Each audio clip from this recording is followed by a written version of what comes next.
minds get riddled up and loose. Shut up and listen. We're about to make history. Kind of stuff all the time. Face off in this thing one more again.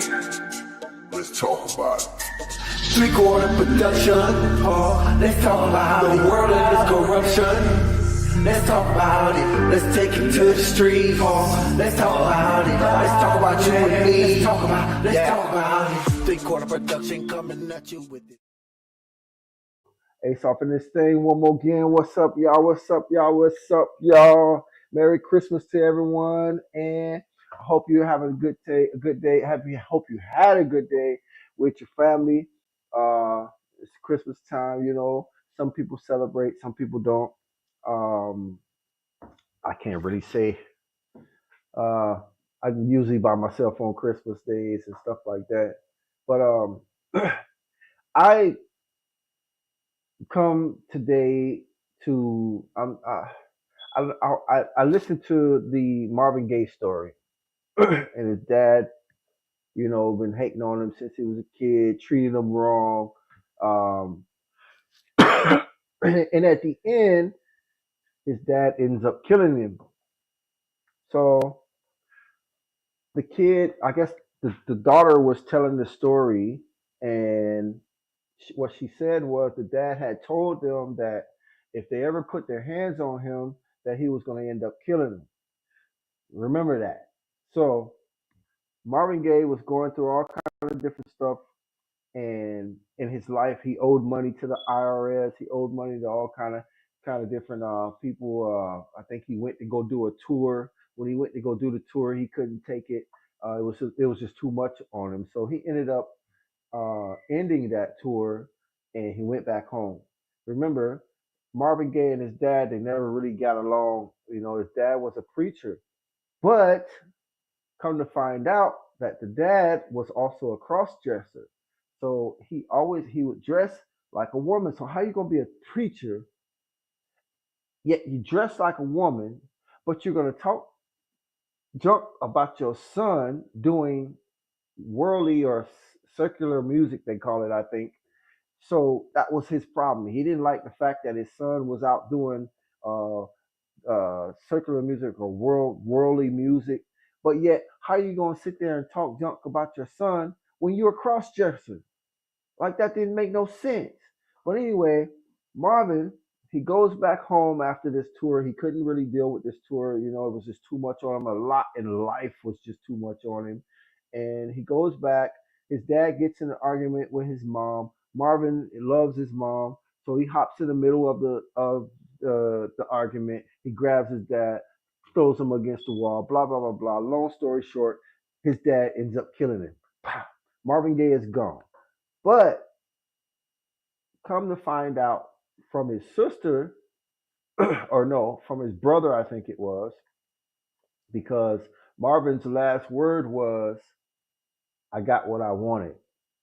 What Marvin wanted was he didn't really want to deal with life.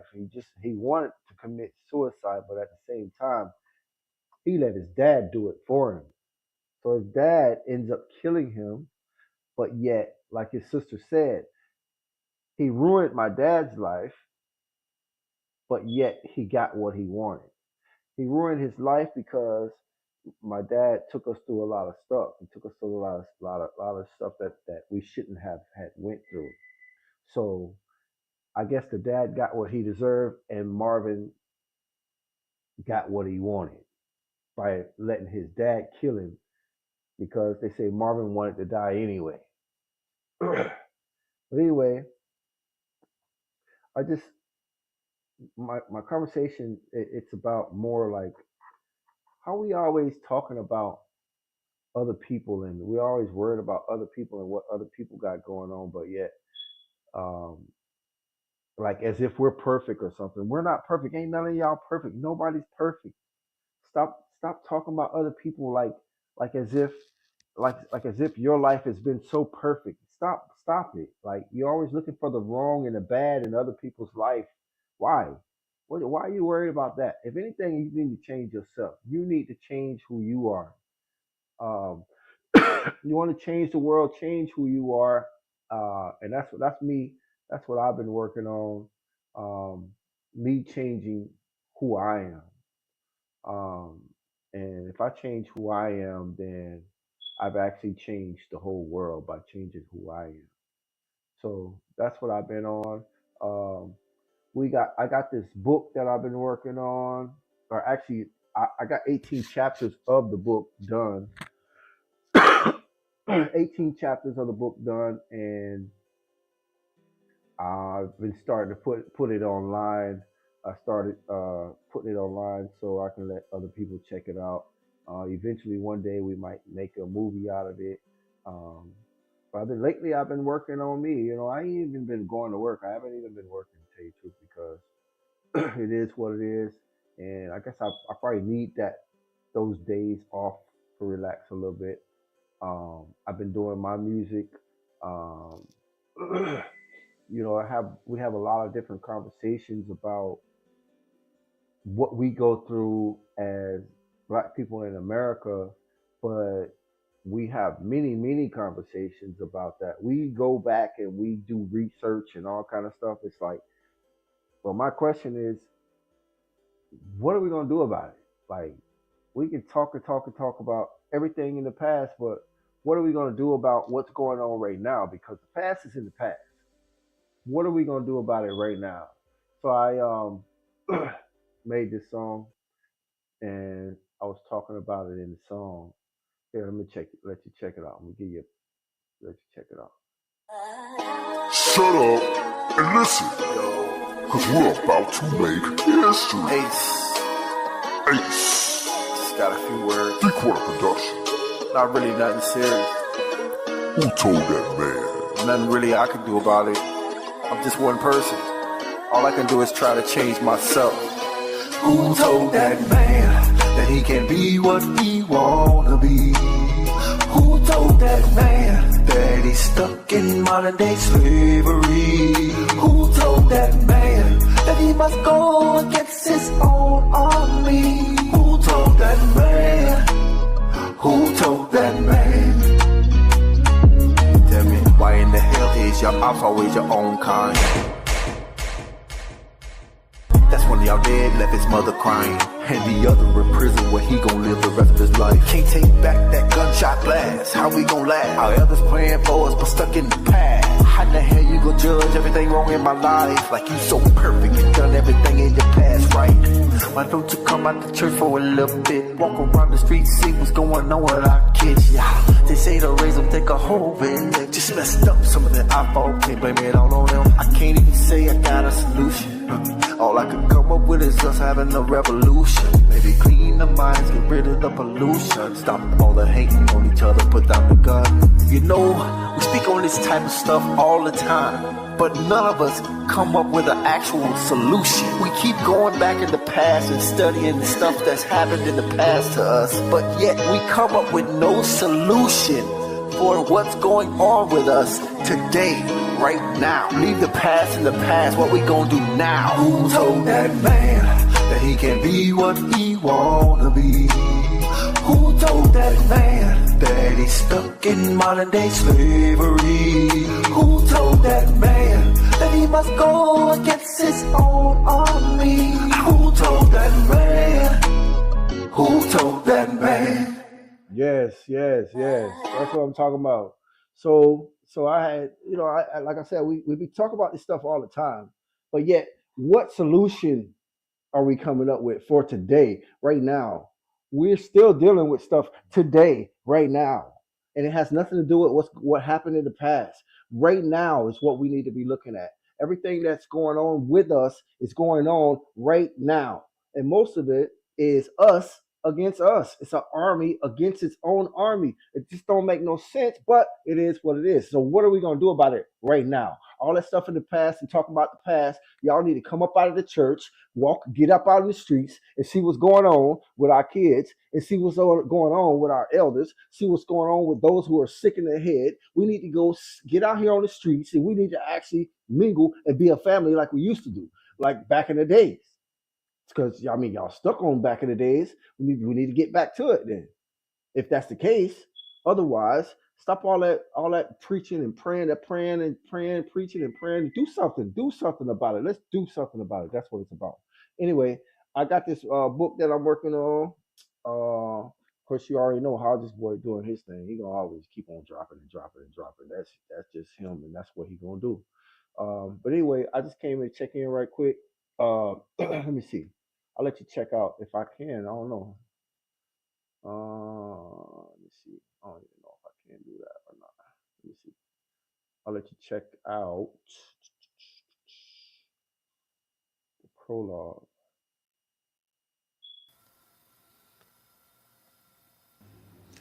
I was told to hide in the closet. Be quiet. Don't come out no matter what. Dad was sweating something fierce. I didn't know what was going on, but from the looks in his eyes, I knew to fear whatever and whoever it was that was in the house. So I did exactly what my dad said. I could see through the cracks in the closet. God, please look out for my son. I give myself to you, Lord. Forgive me for my sins. Our Father, who art in heaven. I watched my dad get blown to pieces as my fear instantly changed to anger.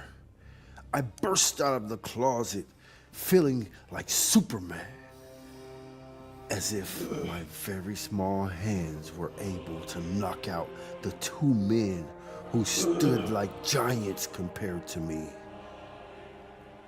Laughing as if I were a comedian on stage doing stand-up, innocent, controlled by emotions, not knowing how close I was to death. The older guy said, "Stop.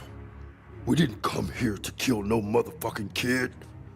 What the fuck is wrong with you, Dirt? I definitely didn't sign up for this shit. You crazy? No, I'm not, nigga. Witnesses always come back to haunt you. This is what I do." As he aimed his rifle to Dirt's head, he spoke with authority. "Well, not today, you don't. Not with me, you don't. He's only like 5 years old.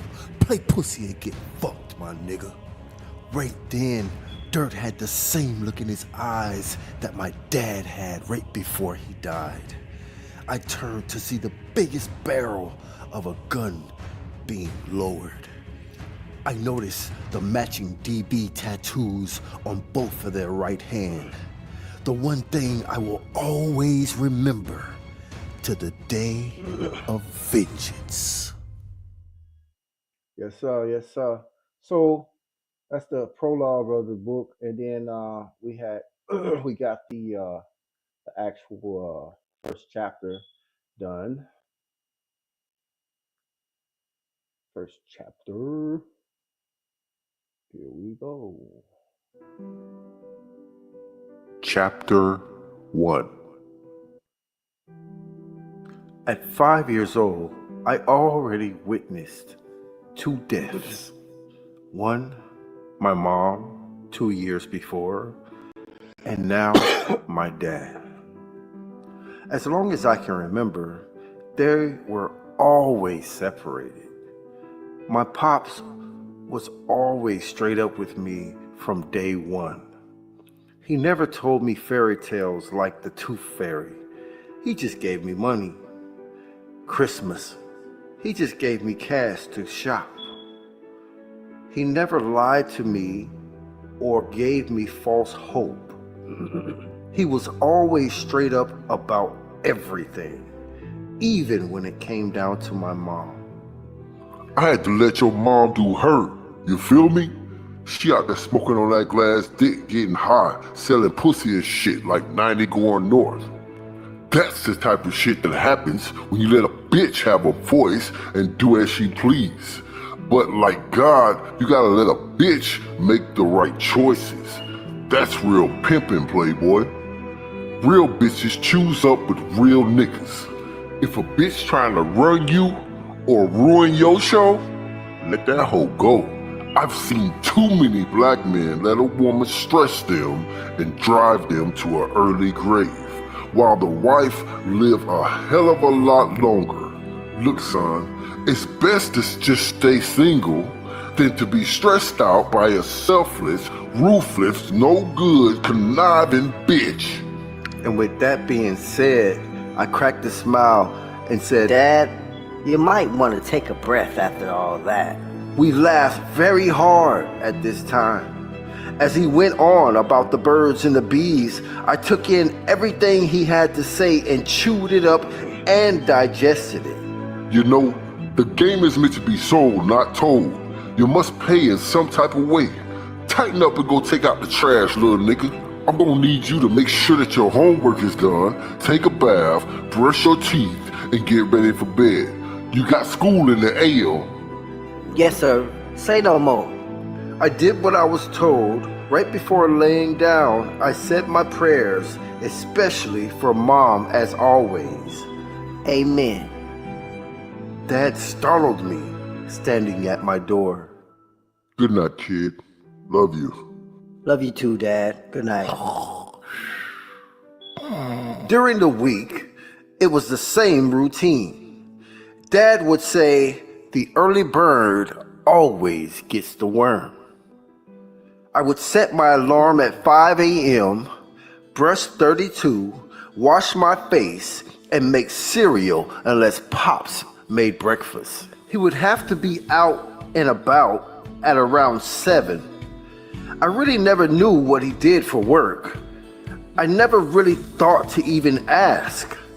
I had a lot going on as a kid.